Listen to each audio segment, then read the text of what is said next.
आगे है प्रश्न नंबर 2। एक द्विघात बहुपद ज्ञात कीजिए जिसके शून्यकों के योग तथा गुणनफल क्रम से दी गई संख्याएं हैं। ठीक है, हमें क्या करना है, यहाँ पर एक बहुपद बनाना है। बहुपद मतलब ऐसा बनाना है ax² plus bx plus c, ये बहुपद हमें बनाना है। देखो इससे जो पहले प्रश्न पढ़ा हमने 1 नंबर प्रश्न, उसमें ऐसा बहुपद दिया हुआ था और हम शून्यक निकाल रहे थे। ठीक है, और उसकी सत्यता की जांच की थी। अब ये उल्टा है, हमें उन दोनों शून्यकों का योग और गुणा दिया हुआ है और उनसे वापस क्या करना, हमें ये सब बहुपद बनाना है। ठीक है, तो हमें ये जो चीज दे रखी है वो क्या है, ये जो पहली चीज है वो क्या है, शून्यकों का योग है। ये क्या है, अल्फा प्लस बीटा है, ये पूरा।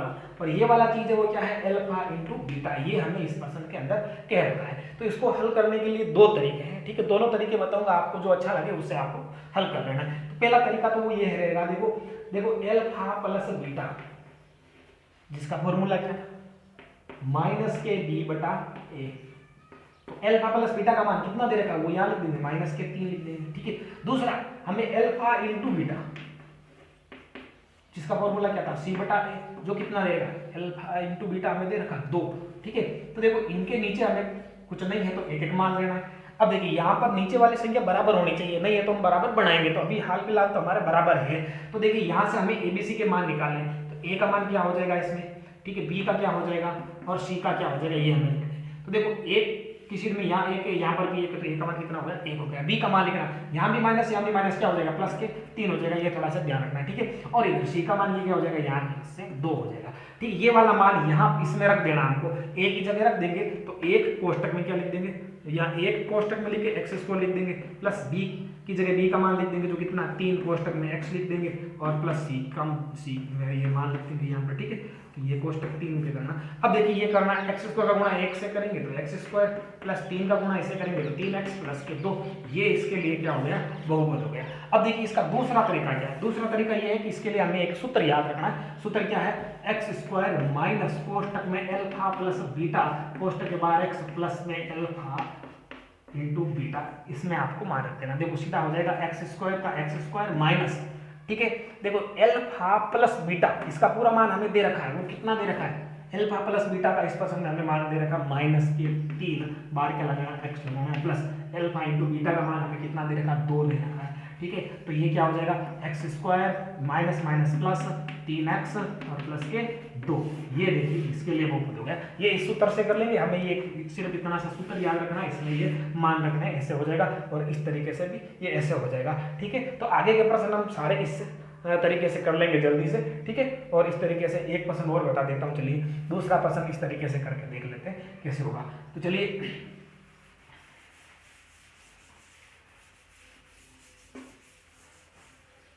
यहाँ दूसरा प्रश्न है जिसमें देखो अल्फा प्लस बीटा का मान, तो ये हो जाएगा √2 और अल्फा इंटू बीटा का मान हो जाएगा 1/3। तो यहाँ लिख देते हैं अल्फा प्लस बीटा बराबर, ये तो सूत्र रहेगा, ये बराबर में क्या लिखना, √2 लिखना, और इसके बराबर में क्या लिखना, 1/3 लिखना। इसके नीचे कुछ नहीं है तो कुछ मान लें, एक हमने मान लिया। अब देखिए यहाँ पर समस्या आ गई, दोनों के नीचे a है, यहाँ 3 है, यहाँ क्या 1 है, तो ये बराबर नहीं है, तो बराबर बनाने के लिए क्या करना है, यहाँ 3 है तो इसको भी 3 से गुणा कर दो, ऊपर नीचे दोनों जगह, ऊपर भी 3 से गुणा कर दो, नीचे भी हर को 3 से गुणा करने पर तो 2√3 हो जाएगा, बट्टे में कितना हो जाएगा, ये 3 और a का गुणा करने पर 3। अब देखिए दोनों जगह बराबर है, तो a का मान बताओ क्या हो जाएगा, a का मान हो जाएगा, देखो यहाँ से 3 है, यहाँ पर देखो 3 है। b का मान बताओ क्या हो जाएगा, b का मान देखो ये b की सीध में यहाँ पर, ये जो सोल्व करने के बाद 2√3, यहाँ क्या है, माइनस है, ठीक है, वहाँ क्या प्लस है, तो यहाँ क्या हो जाएगा, माइनस हो जाएगा। ठीक है, अब देखिए आगे क्या करना है, हमें c का मान लिखना है, तो c के लिए क्या हो जाएगा, देखो c के लिए देखो ये ऊपर से 1 हो जाएगा ऐसा। अब इसको हम क्या करेंगे, इसमें बैठाएंगे, देखो a की जगह a का मान बैठाएंगे जो क्या है 3x² प्लस b की जगह b का मान रखेंगे, तो कोष्टक में लिख दो माइनस के 2√3, ठीक है, बाहर क्या लगाना है, x लगाना है, और प्लस में c का मान जो क्या है 1 है। इसको सोल्व करेंगे तो 3x², ये प्लस और माइनस हो जाएगा माइनस 2√3x, ठीक है, और प्लस में 1 हो जाएगा। ठीक, ये इसके लिए हो गया बहुपद। अब देखिए इस तरीके से करेंगे तो हमें यहाँ क्या करना है, x² का x² लिखना, माइनस अल्फा प्लस बीटा का मान रखना जो क्या √2, ये लो √2, ठीक है, और इसके बाद क्या लगाना, x लगाना प्लस, ठीक है, अल्फा इंटू बीटा का मान लिखना जो क्या 1/3, ये लो 1/3। अब देखिए इसमें हमारे समस्या हो गई, बट्टे में 3 है, यहाँ है ही नहीं कहीं पर, तो इसके लिए क्या करना है, बहुपद को 3 से गुणा करेंगे, पूरे बहुपद को हम क्या कर देंगे 3 से गुणा कर देंगे। तो ये देखो ये हो जाएगा 3x² माइनस 3√2x प्लस 1/3 को 3 से गुणा करेंगे तो 1 रह जाएगा। ठीक है, तो ये इसके लिए बहुपद हो गया। ठीक है, तो ये दोनों सेम ही है, आप इस सूत्र से करो चाहे इस तरीके से करो, दोनों से उत्तर एक ही आने वाले हैं। तो बाकी के जो प्रश्न है सारे हम इस तरीके से कर लेते हैं। चलिए आगे देखते हैं।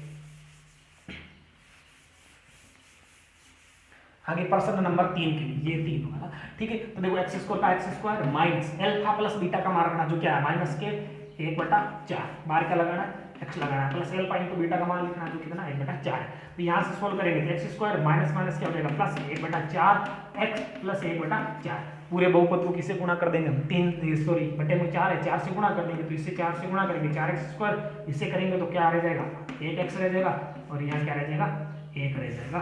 ये इसके लिए आंसर हो गया। ठीक है, चलिए आगे देखते हैं ये वाला प्रश्न। इसमें देखिएगा इस सूत्र से करेंगे तो देखो कैसे हो जाएगा, यहाँ पर x² का x² प्लस अल्फा और बीटा का मान योग है वो 0 है, 0 बाहर लगाना x, फिर प्लस अल्फा इंटू बीटा का मान √5। ठीक है, तो देखो x² इसका कोई मतलब नहीं है, 0 से गुणा करने पर 0 होगा, ये प्लस के √5, ये बहुपद हो जाएगा इसके लिए। ठीक है, तो ये हो गया। आगे देखते हैं पांचवा क्या है। पांचवें के लिए आपको क्या करना है, यहाँ पर x² minus alpha plus beta का मान कितना, देखो यहाँ से 4, ठीक है, बाहर लगाना x, और प्लस अल्फा इंटू बीटा का मान कितना है, ये इसके लिए हो गया। ठीक है, बहुपद। इसी प्रकार हमें लास्ट वाला करना है, तो लास्ट वाले के लिए देखो x² का x² minus alpha plus beta का मान कितना 1, बाहर क्या लगाना x लगाना, फिर प्लस 1। ठीक है, तो देखो x² ये माइनस और यहाँ पर प्लस है, तो ये माइनस का 1 हो जाएगा, 1 लगाने की जरूरत नहीं है, x और प्लस में 1, तो ये इसके लिए बहुपद हो गया। इस प्रकार से हम ये आसानी से कर सकते हैं। चलिए, तो ये हो गया प्रश्न नंबर 2। आगे प्रश्न नंबर 3, यदि द्विघात बहुपद f ऑफ x बराबर x² minus 8x plus k के शून्यकों के वर्गों का योग 40 हो तो k का मान ज्ञात कीजिए। यानी हमें शून्यकों के वर्गों का योग दे रखा है, एक बहुपद दे रखा है जिसमें एक पद गायब है, उसकी जगह k लिखा है और उस k का मान क्या होगा ये हमें बताना है। तो सबसे पहले मान लेते हैं कि वो इसके जो शून्य के, एक तो अल्फा है, दूसरा क्या है बीटा है, तो एक अल्फा है तो अल्फा का स्क्वायर प्लस दूसरा बीटा है तो बीटा का स्क्वायर, ये हमें स्क्वायर करके योग करते हैं तो कितना होता है 40, ये हमें दे रखा है, इसको हम कह देते हैं समीकरण नंबर 1। ठीक है, दूसरा शून्यकों का गुणन, शून्यकों का गुणन जो होगा अल्फा इंटू बीटा, जिसका सूत्र क्या होता है, जिसका सूत्र होता है c/a। तो यहाँ पर हम मान लिखते हैं, इसका c का मान कितना है इस प्रश्न से, देखो ये a का मान है, ये b का, c का मान कितना k बटा c का मान k बटा a का मान कितना है 1। तो यहाँ से हम हल करेंगे तो क्या आएगा k आएगा। तो यहाँ मैं वापस लिख देता हूँ, अल्फा इंटू बीटा करते हैं तो हमें क्या मिलता है k मिलता है। ये समीकरण नंबर कितना हो गया 2 हो गया। ठीक है, अब हम करते हैं शून्यकों का योग। शून्यकों का योग का फॉर्मूला क्या था, यहाँ से शून्यकों का योग करते हैं। ठीक है, शून्यकों का योग अल्फा प्लस बीटा, ठीक है, तो इसका सूत्र क्या होगा माइनस का b बटा a। तो यहाँ पर माइनस का चिन्ह, b का मान कितना माइनस के 8 बटा a का मान कितना 1। इसको सोल्व करेंगे तो क्या होगा अल्फा प्लस बीटा बराबर में माइनस और माइनस प्लस के 8 हो जाएगा। ठीक है, अब ये क्या है समीकरण नंबर अपने हो जाएगा 3 के 2 इसको। ठीक है, अब देखिए यहाँ पर क्या करना, दोनों पक्षों का वर्ग कर देना, दोनों पक्षों का वर्ग करने पर, दोनों पक्षों का वर्ग कर देंगे तो क्या हो जाएगा अल्फा प्लस बीटा का होल स्क्वायर बराबर 8 का स्क्वायर। ठीक है, तो यहाँ सोल्व करेंगे तो alpha square plus beta square plus 2 alpha into beta, ठीक है, और बराबर में 64 ये हो जाएगा। ठीक है, यहाँ हमें प्रश्न में कुछ वैल्यू दे रखी है, वो यहाँ हम रख देते हैं, यहाँ पर पुट कर देते हैं। Alpha square plus beta square का मान हमें प्रश्न के अंदर दे रखा कितना 40, तो यहाँ दोनों की जगह लिख देते हैं 40 प्लस 2 अल्फा इंटू बीटा का मान हमें इस इक्वेशन नंबर 2 में दे रखा, कितना दे रखा k दे रखा, बराबर में कितना है 64 है। ठीक है, तो देखिए 2k बराबर में ये 40 उधर पक्षांतरण करेंगे तो 64 में से घटेंगे तो कितना बचेगा पीछे 24 बच जाएगा। ठीक है, देखिए 0 घटेगा 4 में से तो 4 और 4 घटेगा 6 में से तो 2, 2k बराबर में कितना है 24 है, तो 1k का मान कितना आ जाएगा 24/2 बराबर में 12। तो हमारे इस प्रश्न के लिए k का मान कितना आ जाएगा 12 आ जाएगा। ठीक है, यहाँ पर जो हमने कुछ किया है उसमें लिख देते हैं कारण समीकरण नंबर 1 व 2 से ये हमने यहाँ पर मान रखे थे, वो कहाँ से रखे थे, समीकरण 1 और 2 से रखे थे। ये 40 समीकरण 1 से रखा था और यहाँ पर ये जो k है वो समीकरण नंबर 2 से रखा था। तो ये हो गया प्रश्न नंबर 3 के लिए आंसर।